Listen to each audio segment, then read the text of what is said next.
uwekezaji tuna mambo matatu. Jambo la kwanza ni kuendelea kuboresha mazingira ya uwekezaji, hasa mazingira ya kisheria. Na kwenye hili uongozi wa Mheshimiwa Rais Dr. Samia Suluhu Hassan umekuwa ukifanya vizuri tangu mwaka 2021.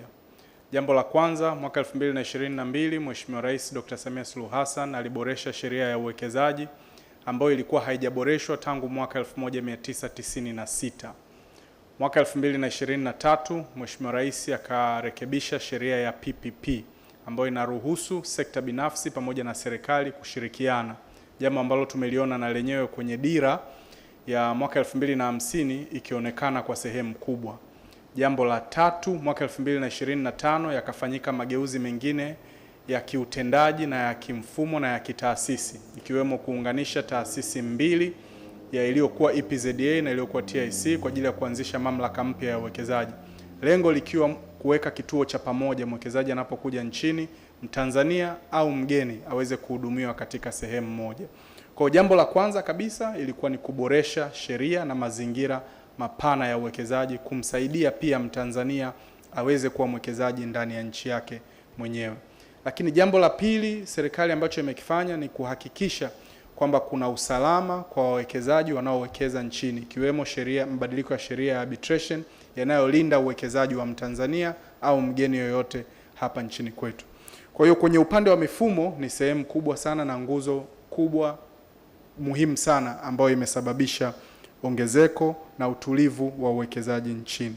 Eneo la pili ni kuongeza kasi kupitia diplomasia ya uchumi, na kwenye hili napenda sana kumshukuru Mheshimiwa Waziri wa Mambo ya Nje na Ushirikiano wa Afrika Mashariki na waheshimiwa mabalozi ambao tunafanya nao kazi kwa karibu kutangaza fursa za uwekezaji nchini, kuhamasisha Watanzania walioko nje ya nchi, kuhamasisha wageni kupitia balozi zetu kuvutia na kuwekeza uwekezaji wao hapa nchini Tanzania. Na tumeona ongezeko kubwa sana la uwekezaji kutoka takriban dola za Kimarekani bilioni 3 kwa mwaka 2021 kufikia dola za Kimarekani bilioni 12 mwaka 2025 na ajira zaidi ya 500,000 kwa Watanzania. Lakini jambo la tatu ni kuweka miundombinu wezeshi tayari ili uwekezaji unapotaka kuanza uweze kuanza kwa urahisi. Na hii ni swala la maeneo maalum ya kiuchumi, Special Economic Zone, ambayo yanasimamiwa na mamlaka yetu. Maeneo haya yako tayari, yako nchi nzima.